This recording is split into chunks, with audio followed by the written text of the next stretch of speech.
Welcome to Dreamtale Sleep Stories. Tonight's reading is Keys of the Deep. Settle into your bed or sofa and let your shoulders, jaw, and eyelids grow heavy. Inhale slowly, 1, 2, 3, and sigh the air away, allowing the day to fade into quiet dark. With every soft inhale, you invite fresh English phrases. With every gentle exhale, stray thoughts drift farther off. Behind my voice flows a gentle melody, renowned for guiding the mind toward deep relaxation. Keep your eyes closed or follow the captions, whichever feels right. Simply receive the rhythm and resonance of the language. Deep in rest, tonight's phrases will take root like seeds, ready to bloom into stronger English skills with the morning light. When you feel settled, hold that unhurried breath and allow yourself to drift into the tale. Keys of the Deep begins now, and when the story's final line has faded, the music will linger a little longer, carrying you gently deeper into sleep. Keys of the Deep. The first thing Key remembered was light shattering on water. Once long ago, he had hung from a belt around a warm human waist. He had known the rhythm of footsteps, the jingle of other keys bumping his shoulders, the faint smell of coffee and rain from a heavy coat. He had known a particular lock so well that sliding into it felt like finishing a sentence you had started together.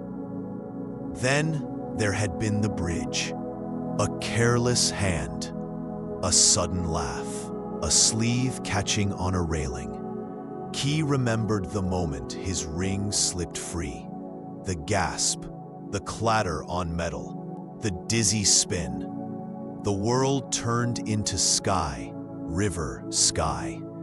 The city lights jumped, multiplied inside the water, then broke apart as he fell through his own rippled reflection. He hit the river with a small sound no one heard.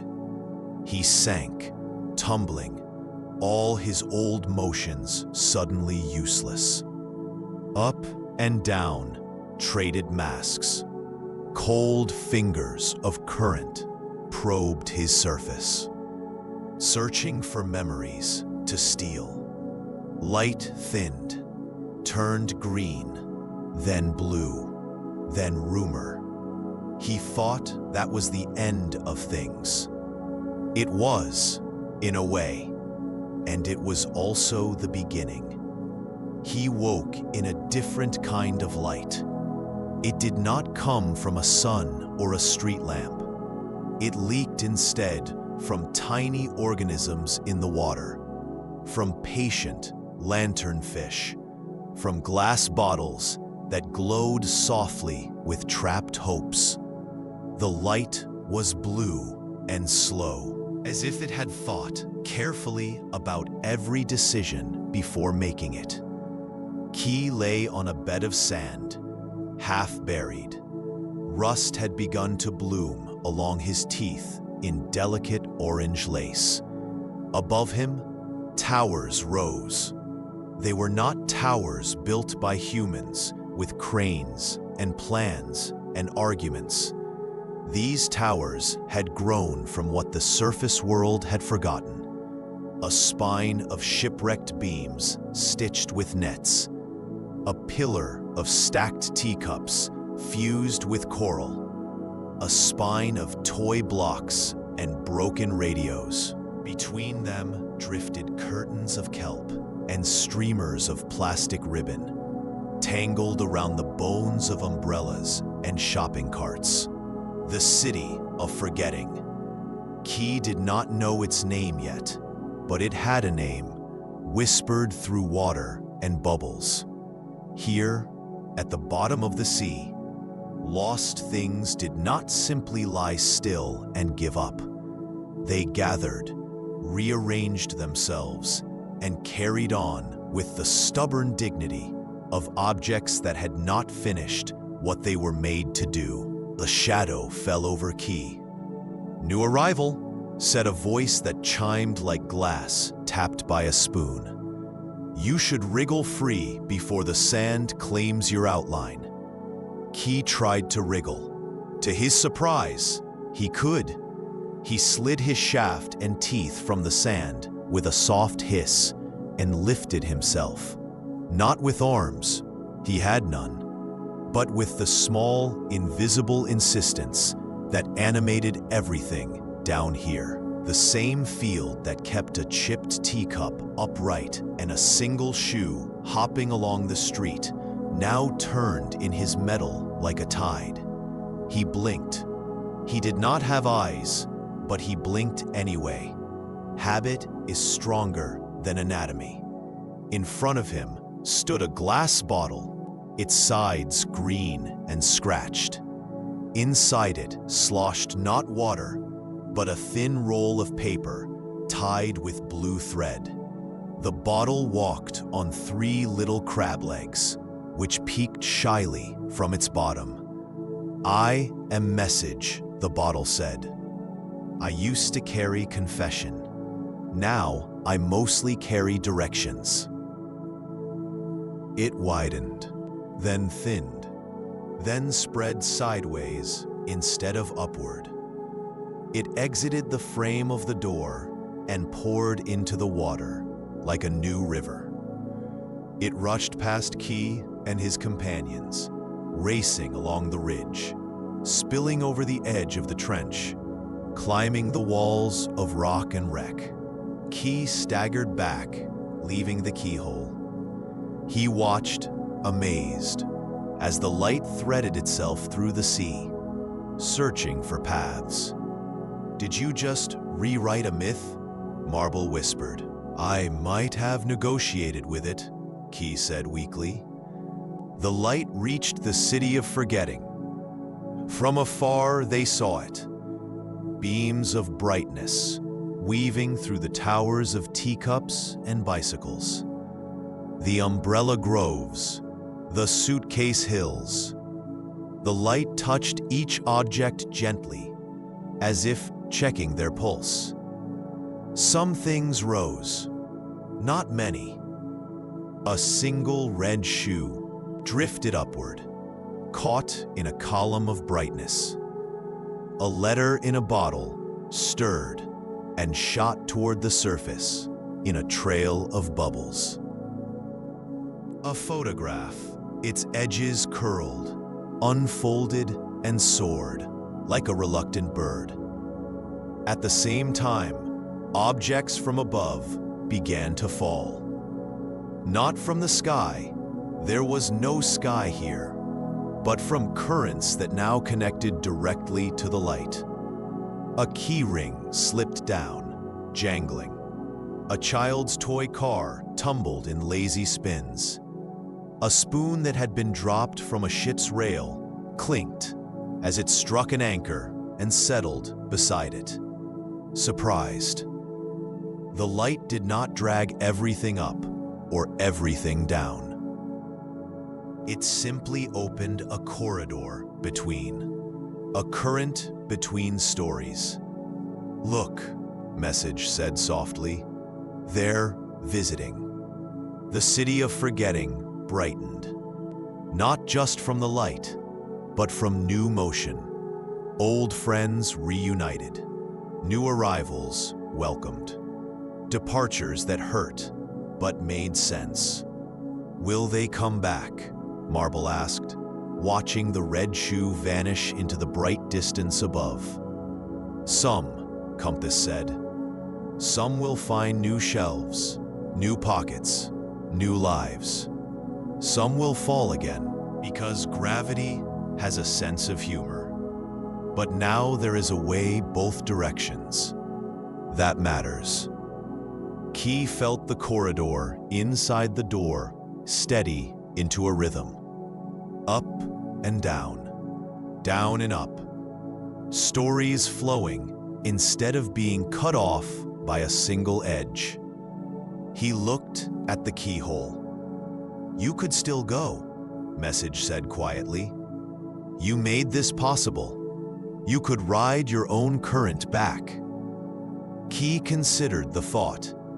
He imagined himself rising through bright water, emerging in some river or harbor or storm drain, being found by a curious hand who did not know his original lock, but liked the look of him anyway, becoming a spare key, perhaps, a new key, a charm on a necklace, a bookmark, a piece of metal on a windowsill that caught the sunlight every morning, as if it had swallowed a piece of the sea.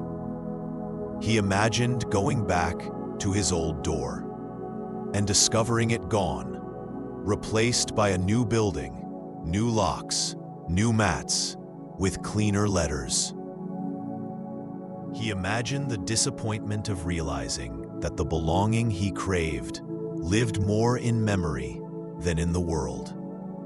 He imagined, too, staying, watching the city learn to live with its new river of light, advising new arrivals, helping lost keys from above decide whether they wanted to go back to old doors or forward to new purposes.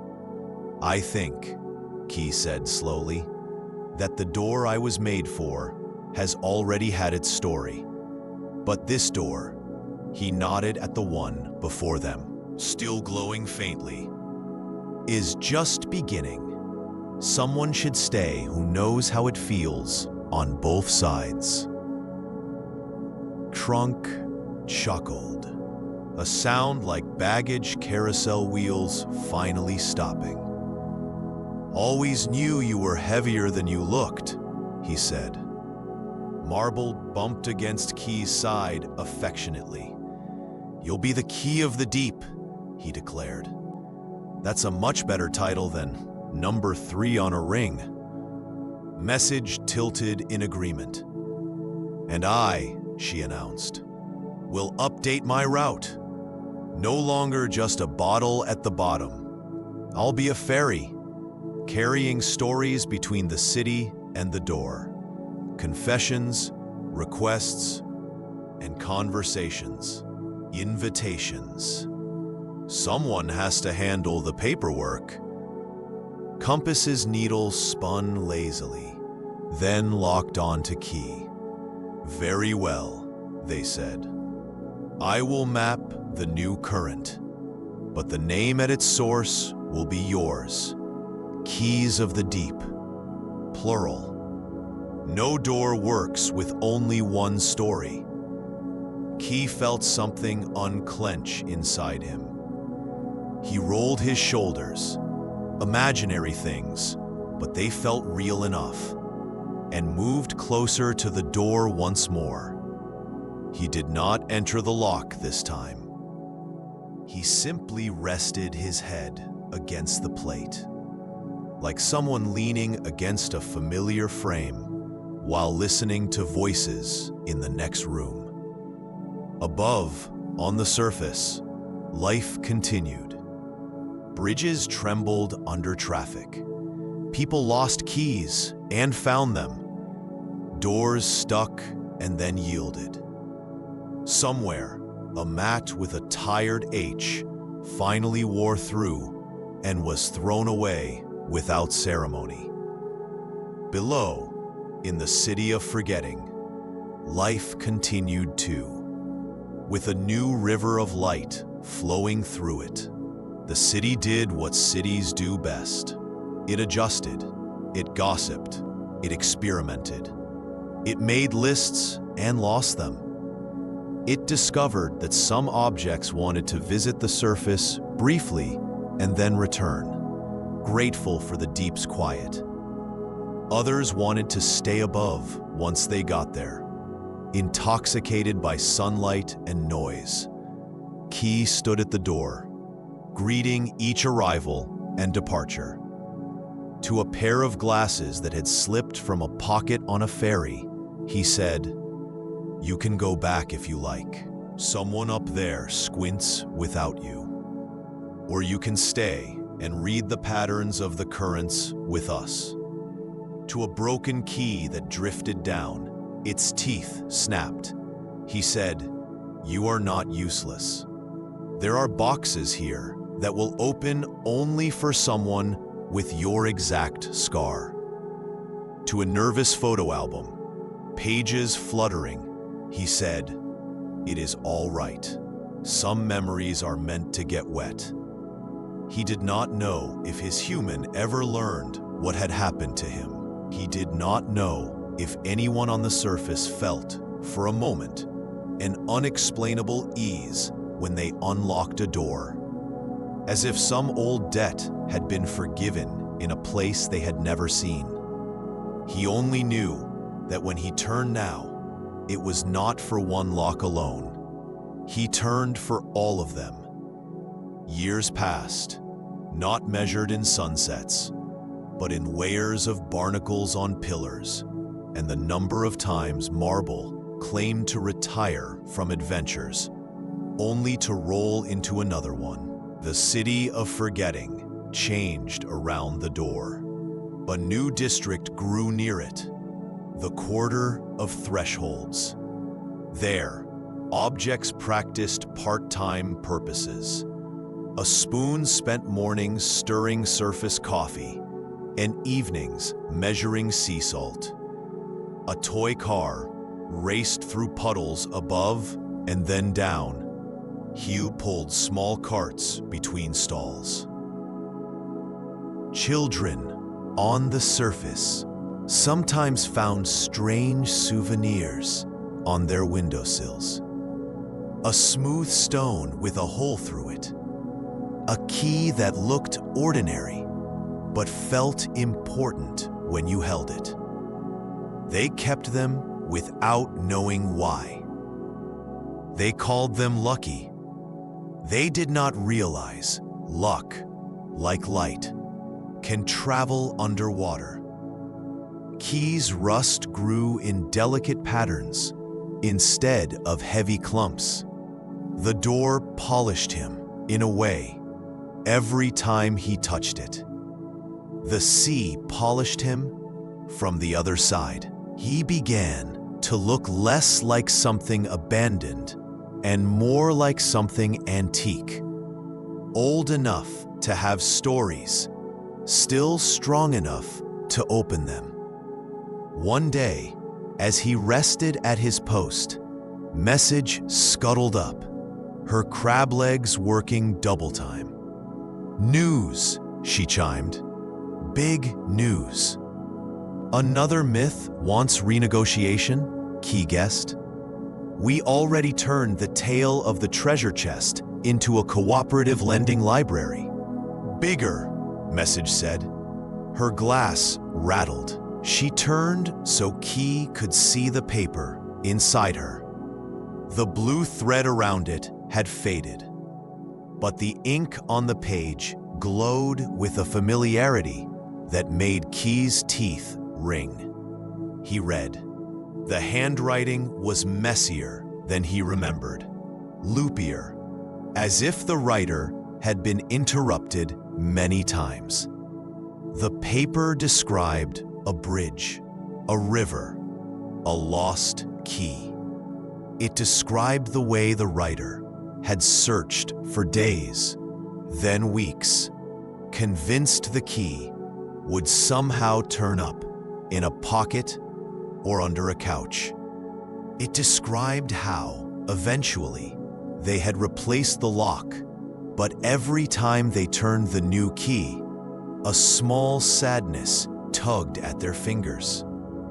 At the end, one line stood alone. "If you're out there somehow," it said, "I'm sorry I dropped you. Thank you for every door you opened. I hope you're not alone." Key was quiet for a long time. "Where did this come from?" he asked at last. Message flicked her crab legs. A bottle dropped from a ferry, she said. A child threw it in. Against their parents' lecture about pollution. It should have drifted aimlessly. Instead, the new current grabbed it and brought it straight here. I think the door has developed a taste for apologies. Key laughed, a small, bright sound that made the nearby barnacles open in surprise. I'm not alone, he said softly, more to the ink than to message. I never was, not really. He looked up, as if he could see through miles of water, through the shifting of currents and ships and seasons, to a bridge where someone sometimes paused and touched the railing without knowing why. Thank you, he said. The water carried the words up. Message watched him for a time, then spoke in her careful, chiming way. You could still go, she said. You could ride up with a reply. The door would allow it, now that there is a line on the other end. Key thought about it. He imagined meeting his old human again in some cluttered drawer or on a shelf. The surprised laugh, the inevitable comment, I thought I lost you forever. The awkwardness of being handled by hands that had aged without him. He imagined telling them everything he had seen. They would not believe him. People rarely believe objects, even when the objects are politely telling the truth. He imagined instead doing something else. Would you carry a reply for me? He asked Message. Of course, she said. Words are lighter than clocks and heavier than pebbles. Perfect cargo. Key did not need ink. His whole being was the message, but he composed it anyway for himself. Dear you, it began in his thoughts. I fell, but I did not stop. I found a city at the bottom of your forgetting. I have opened a door you will never see, but you may feel it sometimes when you let go of something and it does not hurt as much as you feared. I forgive you for dropping me. Please forgive yourself for every story you think you ended. Most of them are still going, just in different places. He pictured Message carrying that feeling up through the light, through the river, toward a bridge. Perhaps the human would never literally receive it. Perhaps they would simply wake one morning with a peculiar sense of peace and not know why. That would be enough. Message tilted, sensing his answer without needing to hear it. I'll tell the current, she said. It's good at passing on what doesn't fit in words. She scuttled away toward the door, already rehearsing how to explain an intangible message to a river of light. Key settled once more beside the frame. He listened to the movement above and below, to the city's soft clamor, to the door's quiet hum. He was a key. He was not lost. He was exactly where he needed to be, at the place where one world met another, turning ordinary motion into possibility. And in the deep, among rust and light and all the stories people had dropped without meaning to, the door between remembering and forgetting stayed open, held there by a small, stubborn piece of metal who had learned that sometimes the most important locks are the ones inside the stories themselves. Keys of the deep, they called him now. He liked the plural. After all, he thought, every time he turned, another story opened with him. Key stared. "I fell," he managed. His voice sounded small, tinny in the thick water. "From a bridge. I was on a ring. There were others. Has anyone like me come through here? A ring with... Nobody arrives with the ones they dropped with," message said gently. "Currents like to mix stories. They hate predictability. You'll learn that." Key felt something twist in his metal. It might have been grief. It might have been anger. It might have been both. "I had a door," he said. "A lock that fit me. A place I opened. I need to get back." Message's crab legs clicked thoughtfully. "Ah," she said. "A purpose loyalist. All right, then. Let's get you to the market before you rust so much you forget the shape of your own teeth." The streets of the city of forgetting were not really streets. They were channels between clusters of things. Here, a heap of bicycles, twisted together like iron ivy. There, a forest of umbrellas opened eternally toward a ceiling of water. A whole district of suitcases lay half open, their contents rising like soft weather. Everywhere, the quiet, busy sound of displaced objects making a second life. Key followed message along a path of smooth stones that had once been skipping stones before they lost their battle with gravity. Around them drifted crowds. A single red shoe bounced past on its sole, humming a tune that sounded like sidewalks. A cracked smartphone floated by, its dark screen flickering with ghost images whenever a stray electrical fish came too close.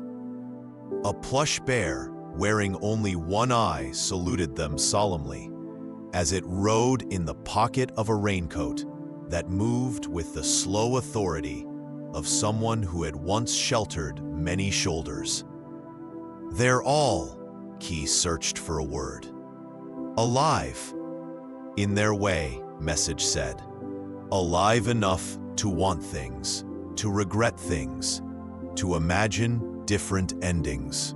That's all alive really means, if you ask me." They emerged into a broad, open square. Above, beams from the skeleton of a sunken ship crisscrossed, forming a loose ceiling. Bioluminescent algae clung to the beams, writing tired constellations over and over. Stalls lined the square, each constructed from something that had once been something else. A counter made of doors, a canopy patched from flags, shelves carved out of old televisions. The market of echoes. Message announced. If you want information, rumors, or directions to impossible things, this is where you start. Key hardly heard. His attention was pulled to a low platform near the center, where a figure stood, addressing a small crowd. The figure was a brass compass, its lid bent but still hinged. The face beneath the glass was scratched, but the needle twitched with a slow, stubborn pulse, as if remembering north, even here, where north meant nothing. "We must update our maps," Compass was saying. "The currents have changed. A new trench has opened near the field of nets, and several of our citizens have been caught in eddies leading toward the maw." A murmur traveled through the watching objects. "The maw," Key whispered. "A deep place," Message murmured back. "Very old, very hungry. It eats rust and memory.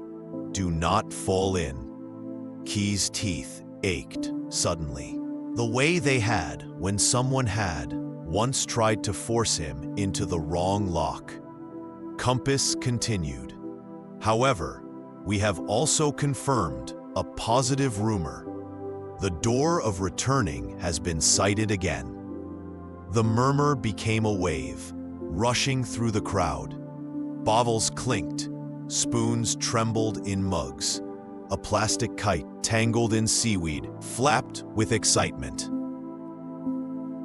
Key leaned forward. "Door of what?" "Returning," Message said. Her voice had changed. It had dropped most of its casual swish and now moved carefully, like a hand over fragile pages. The oldest of our myths, a door that appears and disappears in the deep. If the right key turns in its lock, the door opens and sends something back to the surface world. Only one thing, one story, each time it shows itself. Key's whole body rang. "A door," he whispered. "A lock, a key." Compass's needle flicked, as if hearing him. "We will form an expedition," Compass declared. "We need volunteers who can travel into the new trench, avoid the maw, and confirm the door's location before it vanishes again. It may not appear for another 100 years." The crowd shifted. Some shrank back. Others extended themselves eagerly. Message nudged Key's side. "Careful what you wish for, fresh metal." Key did not hesitate. "I'll go," he said, and his voice cut through the water like a small, bright blade. Compass turned. Their glass face reflected Key in miniature. A single, slightly bent key, with a simple round head and 4 notches worn smooth by years of turning. "Name?" Compass asked. Key almost said the name his owner had once given him as a joke. But that name was wrapped in a world of voices and smells he could not reach anymore. It would taste like rust if he tried now. "I'm just a key," he said instead. "But I remember opening something important. I fell from a bridge. I don't know how long ago. I want to go back. If this door can send me?" Compass listened patiently, then inclined their lid. "Every citizen has reasons," they said. "Some know theirs. Some only pretend to. Purpose reveals itself in the journey, more than the destination. You may join the expedition." Message made a small clinking sound that might have been pride or might have been worry. "Then it's decided," she said. "I'm coming too." "You are not obligated," Key said quickly. "I am the one who needs the door." Message's crab legs clicked with amusement. "Oh, Key," she said. "You've clearly never worked in navigation. No one reaches mythical doors alone. Besides, someone has to read the currents when hope makes you deaf." Compass's needle swept once, approving. "Any other volunteers?" they called. A small, bright object bounced forward, leaving a trail of tinkling sounds. "I'll go!" cried a marble, glassy and clear with a swirl of blue inside. "I roll well on uneven surfaces, and I'm tired of only seeing the underside of couches. I want to see the underside of legends." "The marble of overcommitment," Message murmured. "Fantastic. From the edge of the crowd, something heavy plodded forward. A suitcase, scarred and stickered from too many airports, came to a halt, its handle swinging like a pendulum. "I, Trunk," it rumbled, "have carried other people's lives long enough.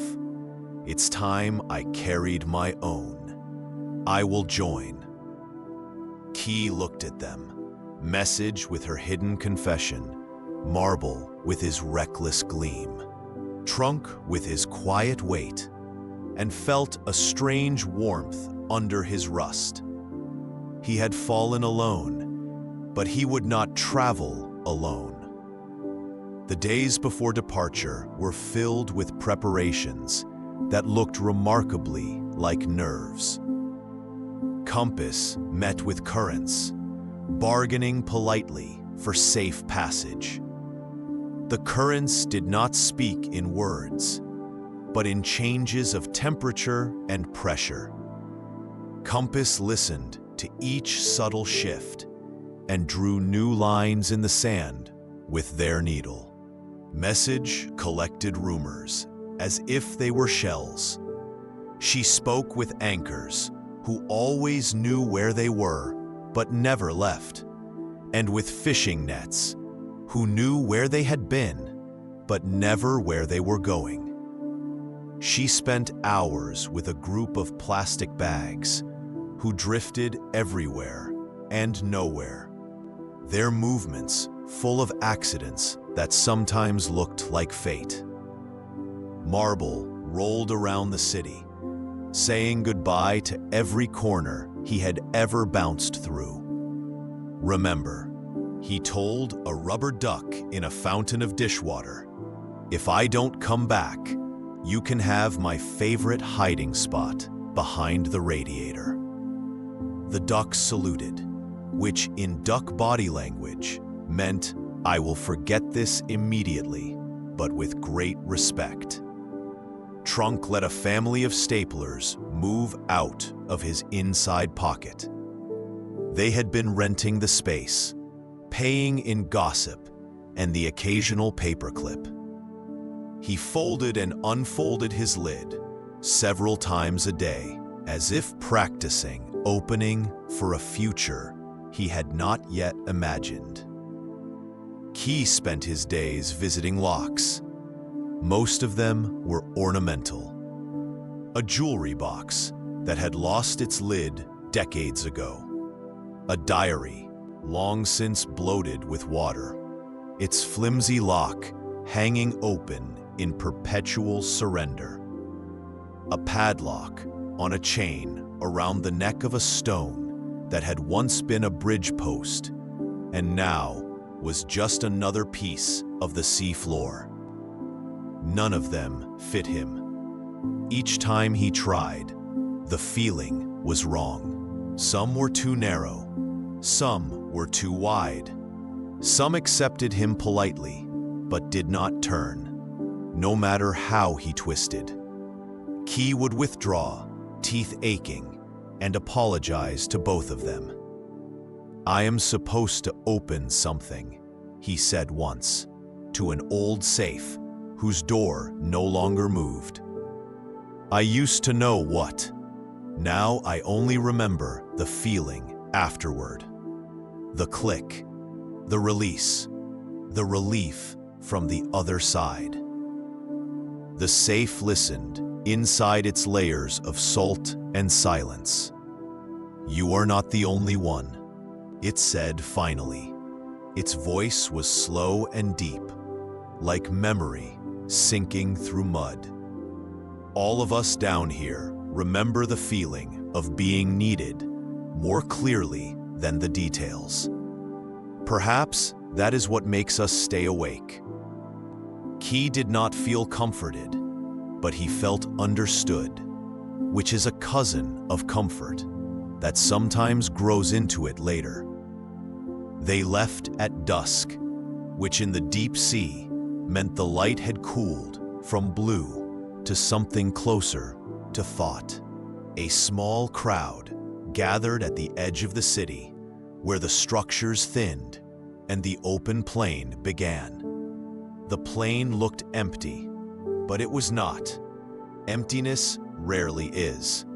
It was filled with slow dust, with faint trails of passing creatures, with echoes of ships that had passed far above, their distant engines beating like hollow hearts. Compass took the lead, bobbing slightly as they consulted forces only they could feel. "Stay close," they instructed.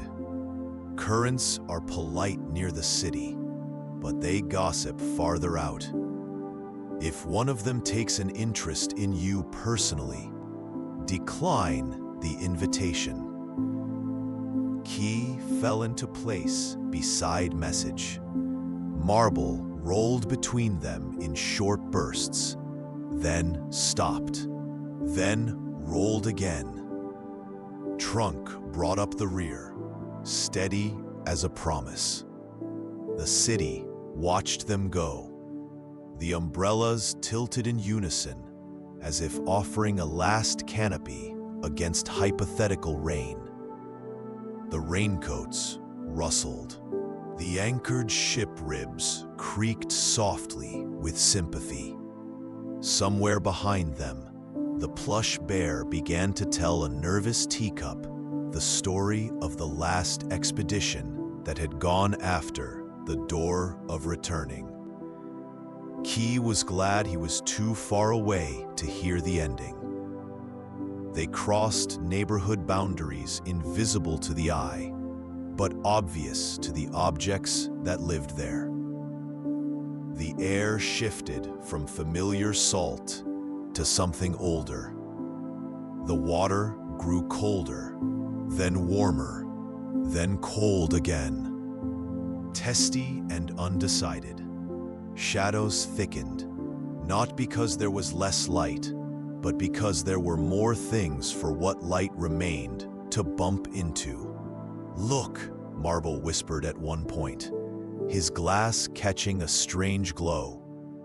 Ahead, a field of nets rose from the seafloor in tangled hills. They were full of bones. Fish, yes, but also chairs and a broken traffic light, and something that might once have been a robot's arm before the sea had taught it humility. "The field of nets," message said quietly. "Do not get sentimental. Nets love sentiment. It makes you soft, and soft things are easier to keep." They wove between sagging loops of rope. Sometimes a net would stir and sigh, tightening around nothing, remembering the feel of thrashing weight.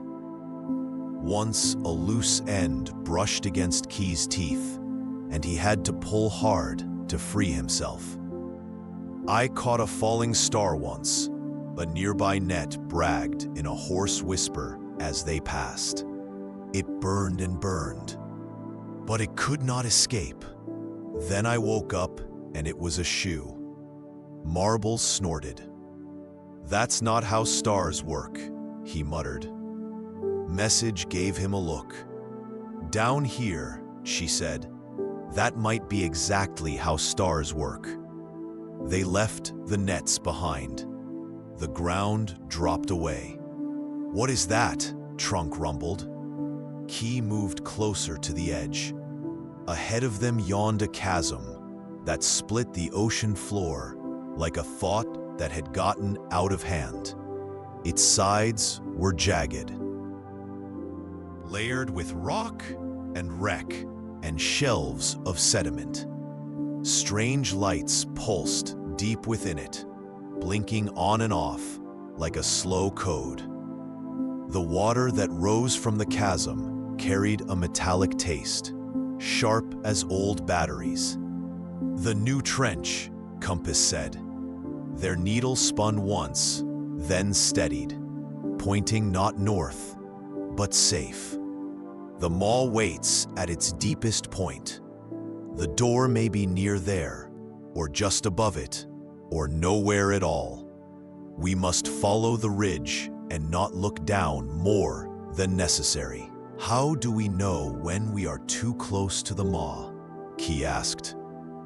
You feel tired, Compass said simply, but not the good kind of tired from work or travel. A gray tired, like someone has laid a blanket over your memories and is pressing down.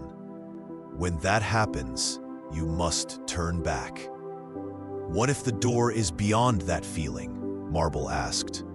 His gleam dimmed, but only slightly. Then it was not meant for us this time, Compass replied. Myths are not obligated to be convenient. They began their descent along the ridge. Each step, each roll, each small push of will carried them farther from everything they had known. Above, the city shrank in the distance, a faint congregation of strange silhouettes, a cluster of lights that could have been mistaken for a curious constellation by some fish who believed in astronomy. Key felt the pressure of the water increase, but it did not crush him. It pressed like a hand on his back, encouraging him forward. Rust prickled along his teeth, but he ignored it. He thought of the lock he used to open. He remembered the way the door had felt heavy at first, and then suddenly light as the latch slipped free. He remembered the chime that often followed. Thank you, in a human voice that always seemed surprised he had worked again. He remembered being slid onto a table by tired fingers, dropped into a bowl with change and paper clips and lint, then picked up again the next morning, as if no time had passed between pockets. He remembered, more than anything, belonging. He did not see the shadow until he was inside it. It slid over them like spilled ink, blotting out even the deep, patient glow of the trench. Key shivered, not from cold, from the sudden absence of detail. Shapes blurred, edges softened. Marble, mere inches away, looked like a smudge on glass. Messages bottle lost its labels. Trunks stickers faded. Their old names of cities and beaches and bands bleeding into nonsense. Close ranks. Compass ordered. Their voice clipped. We are at the edge of the maw's reach. Key felt it now, exactly as Compass had described.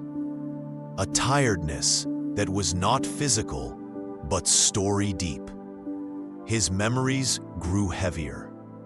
Thoughts about the bridge and the belt and the beloved lock wanted to lie down and go quiet. What if we just stopped? Marble murmured. Just for a moment, just to rest. His blue swirl had dulled to a pale fog. Messages' crab legs scraped furiously at the rock. No, she snapped. That is how it eats. It waits until you stop wanting to move. Keep talking, Marble. Talk about anything. Talk about your favorite scratch. I have a scratch, Marble obeyed slowly. On my left side. I got it rolling under a radiator. Someone dropped a spoon. It almost cracked me, but it didn't. The scratch caught dust for a week, and I felt important. Good, message said. Remember the dust. Love the dust. Do not give the maw your dust. Key searched for something to say. We had a welcome mat, he blurted. At the apartment. On the other side of the door I used to open. It said home in block letters. The H was always a little dirtier than the other letters, because people scuffed their heels on that side. I liked the H. It meant the story was starting again. Trunk rumbled softly, as if amused. I carried 3 snow globes once, he said, from one winter to another. Their glass thought the whole world fit inside them. They were wrong, but they were happy about it. Compass's needle flicked with approval. Excellent, they said. Stories counter hunger. Keep remembering forward, not backward. How do you remember forward? Marble asked faintly. By imagining what you will do with the memories you keep, Compass replied. The shadow thickened, then thinned. For a moment, Key saw nothing at all. Not his companions, not the ridge, not the trench.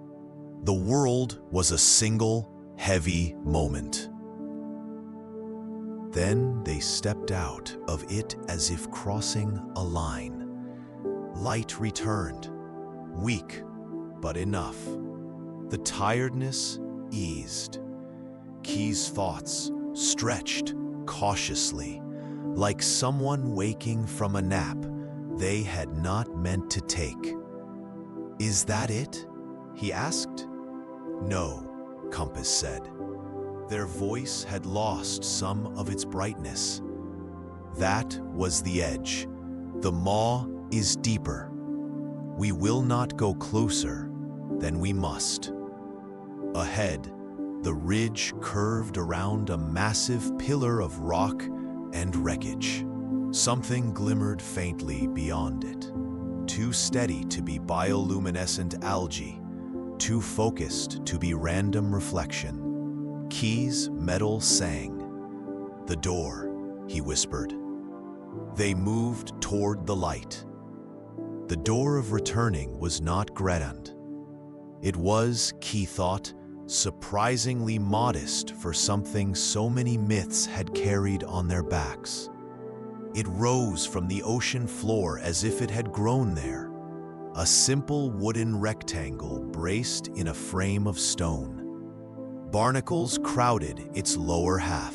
Strands of seaweed hung from its handle like old ribbons. The wood was dark, but not rotted. The metal plate around the keyhole gleamed without rust, as if the sea had decided to be kind to this one thing. The keyhole itself was simple. Round at the top, a small channel at the bottom to accept teeth. It stared at the world with the patient, focused attention of a pupil. Key felt suddenly shy. Go on, Marble whispered, his voice hushed. You're the key. This is literally your moment. What if I'm not the right one? Key said. What if I don't fit? What if I turn and nothing happens? What if I turn and something terrible happens? Message tilted toward him, glass catching the door's glow. Listen, she said. Up there on the surface, locks are about security, ownership, control. Down here, locks are about thresholds and choice. If you try and it is wrong, the door will not hate you. It will simply stay closed. Myths are old, but they are not cruel. People give them the cruelty. Trunk rolled a little closer. His handle brushed Key's side. I have carried too many second thoughts in my stomach, he said. They are heavy, and no one ever claims them. Better to carry a first attempt. Key took a breath he did not need and moved forward. The water around the door was strangely still, as if even currents held their breath. He reached the keyhole. It looked enormous from this close, a dark circle surrounded by polished metal. He raised himself on the tiniest wave of will, and slid his teeth toward the opening. The first contact was electric, not with actual electricity. That belonged to eels and storms and faulty wires, but with recognition. The edges matched, groove to groove, metal to metal. The keyhole accepted his teeth, not politely, not reluctantly, but with the intimate familiarity of someone who had been waiting for a very specific knock. Key slid all the way in until his shoulder touched the plate. He fit. Something warm bloomed where his rust was thinnest. "Now," Compass said softly, "turn." Key turned. The resistance at first felt like doubt. Then, slowly it loosened, like a story changing its mind. Inside the door, mechanisms woke. Pins rose. Tumblers shifted. Somewhere deep, a bar that had not moved in years slid sideways with a sigh that sounded like a page turning. The door clicked. Light erupted. It did not burst outward in blinding beams. It spilled, slow and steady, from the crack between the door and its frame. It was not one color, but many, overlapping and blending like memories, told by different voices at once. It filled the water, pushing back the deep blue, revealing details Key had never noticed. The fine writing on Trunk's oldest sticker, the tiny bubble trapped forever in Marble's glass, the hairline fracture along Message's neck where she had once hit a rock and decided not to break. The door swung inward. Beyond it lay not air, as Key had expected, but a corridor of light. It stretched upward, twisting and braiding like a current you could walk on. Along its sides drifted shapes that might have been houses, bridges, trees, hands, everything and nothing specific at once. Key felt a pull. Not gravity, not the currents. Something else. The familiar weight of belonging, tugging at his teeth. "This is it," he said, his voice trembling. "This leads back. I can feel it. My door is up there. My lock, my human. I can go home." Marble rolled forward until his edge touched the threshold. "Can we all go?" he asked. Compass's needle wobbled. "The stories say only one can pass each time," they said quietly. "One object, one return. Then the door closes again until it chooses to appear somewhere else." Key's joy cracked. He looked back at his companions. Message, who had walked him out of the sand and into a city. Marble, who had filled the journey with small, bright commentary.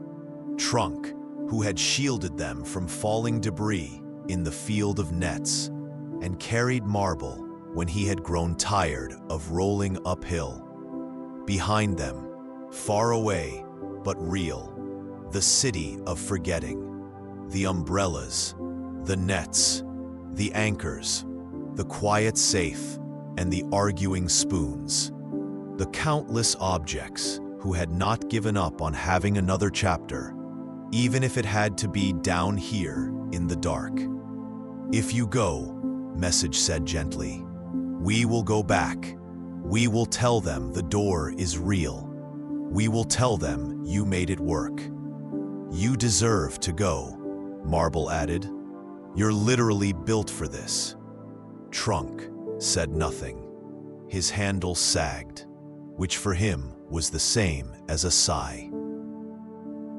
Key turned back to the corridor of light. Up there, somewhere, a familiar doorstep waited. A mat with a tired H. A human who might have replaced him by now, or who might still keep a small bowl by the door, half hoping, half resigned. "If I go," he said slowly, tasting each word, "what happens to all of you? To the others? Do you ever get a turn?" Compass's needle spun once, then steadied. "The myths are unclear," they admitted. "Some say the door appears only for those who still belong somewhere above.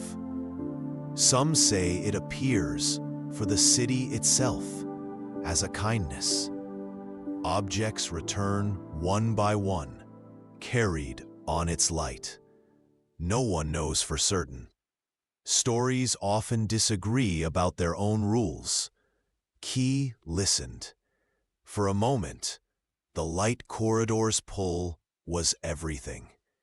It promised warmth, noise, the rattle of keys at his side, the familiar fight with a stiff lock on a rainy day, the satisfaction of knowing, every time he turned, that he was exactly where he should be. Then he remembered something the old safe had said. All of us remember the feeling of being needed more clearly than the details. Had his need to go back become larger than the people he would leave behind? He thought of the city of forgetting, a place that existed only because the surface world had stopped needing these things. A place where belonging had to be rebuilt from coincidence and stubbornness. "I don't think," Key said slowly, "that I am the only one who should get a way back. And I don't know if the door understands fairness. It's old. Old things have habits." He withdrew slightly from the lock, just enough that he could turn his head and look at Compass. "What if," he asked, "this time the door opens not for one object, but for the whole city?" Compass's needle jerked. "That is not how the myth works," they said. "Stories change," Message murmured, "especially when someone asks them to." Key felt the warm presence inside the lock, the network of pins and tumblers and bars. It was awake, listening. The door itself might not speak, but doors understand conditions. They are the physical form of if. "If I turn further," Key said quietly to the listening mechanism, "and if you trust me, can you open a little differently this time? Not to send one of us up, but to connect us, to make a passage between above and below. Not a rescue, a relationship." The warmth did not reply in words, but it pulsed, thoughtful. Key thought of currents, how they carried bottles and leaves and plastic wrappers without asking why, how they joined rivers to oceans, oceans to rivers, everywhere in an uncountable loop. "What if you became," Key whispered into the metal, "a current?" Light flared inside the corridor, as if someone were laughing in surprise. Key turned. The lock accepted his movement, not with the smooth glide of a door opening as usual, but with the sudden, jolting shift of a door learning a new trick. Mechanisms that had never moved in that direction before scraped, protested, then snapped into a new groove. The corridor of light shivered.